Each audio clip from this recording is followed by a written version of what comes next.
Claudia here from Euroblast in Cologne in Germany. If you don't know the festival, check it out. It's really proggy, it's really nice. And we have the pleasure of talking to you guys from Heart of a Coward. Thanks for being here. Hello. So you just said that you want to talk about your vocals and how you are rehearsing for your vocal performances. Yeah. All right.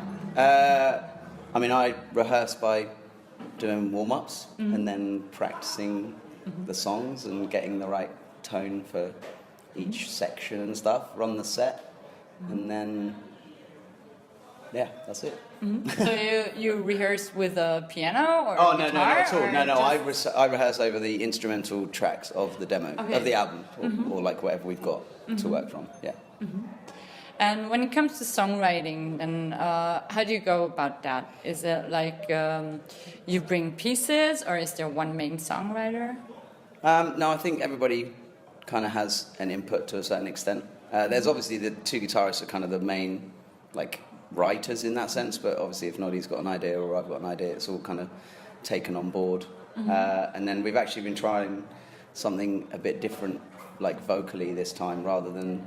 or for me anyway, like writing this album, like rather than having like set lyrical topics, we maybe come up with something for the chorus so we know what the song's going to be around, but then just trying to get like interesting rhythms in rather than having like specific... That's the difference. Yeah, so it's been like, we've been kind of working together to come up with like cooler ideas and things like that. So it's been a different working process for me, whereas before with other bands I've just kind of written everything and taken it to the band and then changed it, whereas now it's like everybody's involved and working together, so it's good. Cool. And so you come from a town where many other bands also come from, so do you know each other? Is there like a scene in your hometown that's really big and you know each other? Milton Keynes? No, we all know each other, we all drink beer together. It's quite funny. It's a community. It's just a group of friends really that we all do the same thing from the same place, so So where does this musicality all come from? Is there like a music teacher in your town who's like everybody knows? No, I guess it kind of it just sprouted from somewhere, I don't know. It's interesting, right? Yeah. There's so many good bands coming from there. Probably having nothing to do. Nothing to do. There's nothing for us to do. We would pile around each other's house and just started putting riffs together, and then we'd be on tour. All of a sudden it's like, bam, you're in the band. It just got out of hand. Now it's been 10 years. Whoa. Yeah. It's good it got out of hand like this, right? What's that? It's good that it happened like this. Oh yeah, sure, absolutely love it. Yeah, we're very lucky. Yeah. And you had a lot of clicks online also on one song, especially like 500,000, was that something like that?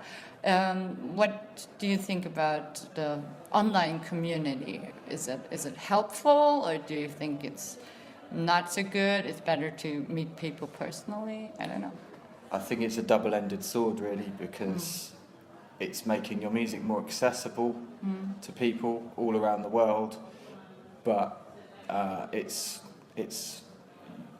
not good for the artist when it comes to revenue for the tracks that they've written. So a lot of bands have to take to the road and sell a lot of merch and find alternative ways to get their money back, and the record companies as well. So it's a good thing and a bad thing.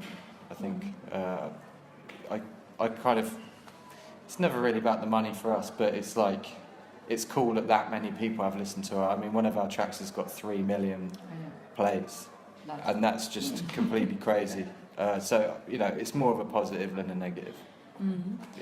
And when it comes to deciding on the content, what you want to have online, like your Facebook appearance and the website and the design and whatever, like, do you decide that as a band, or? Everybody kind of has an input, and so does our management, and we all kind of agree on, I don't know, some like certain aspects of it. Like some of the stuff, if it's like a show announcement and things, that's just a given. Like you have a set way of doing that, But yeah, otherwise it's just kind of going through, I don't know, for example, photos from an event and being like, what are we going to use? Like these ones or whatever, and it's just picked and then just gets scheduled or whatever after that. So yeah, I think there's an input from the band, but there's also input from management as well to do that. So.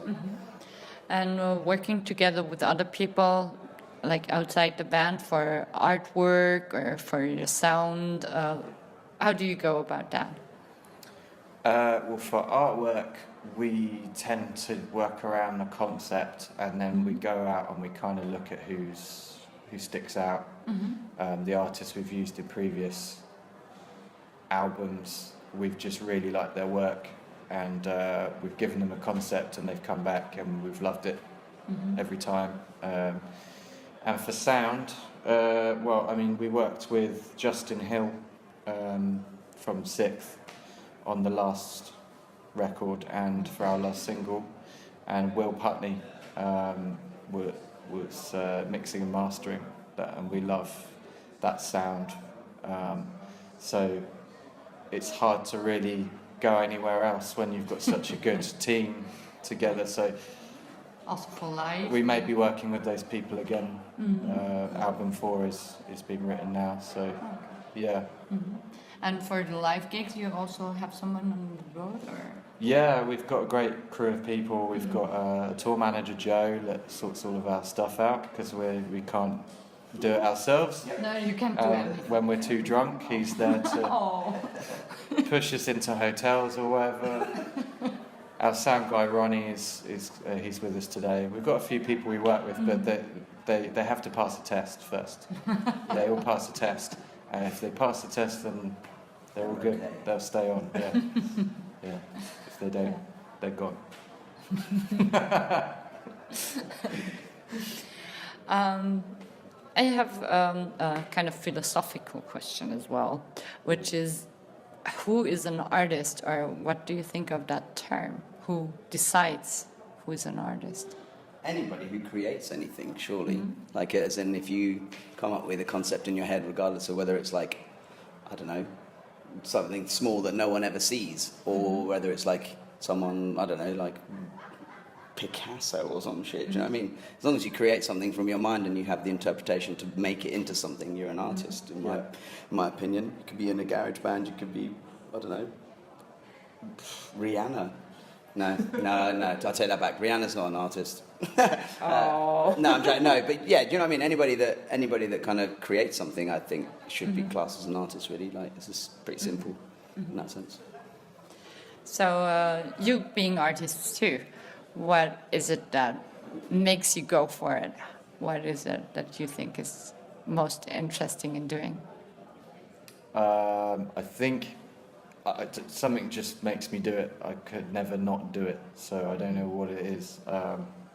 It's a feeling, I guess, when you play live, or when you see someone reacting to music, or you see someone really enjoy it, or you get really cool messages sometimes from fans that go like, this album helped me through a really hard time in my life, or it means, you know, it saved people in certain ways, and I just think that's the payback, really, when that happens. And then just seeing a crowd of people jumping up and down to the beat. There's no other feeling like that at all. That's what makes me do it. So more concerts up for the next time, or are you what's coming up? We've got one more show this year, and that's it for 2018. We're going to the studio after that, and then all will be announced after that. So yeah, Facebook, Instagram, keep an eye on it. It's all going to start kicking off for the album 4 cycle probably next year. Cool. So watch out for more music to come, and probably you see one more show. If you're lucky. If you're lucky and in England, or fly there, get on a plane. Why not? So thank you very much for taking me. Thank you. Bye bye.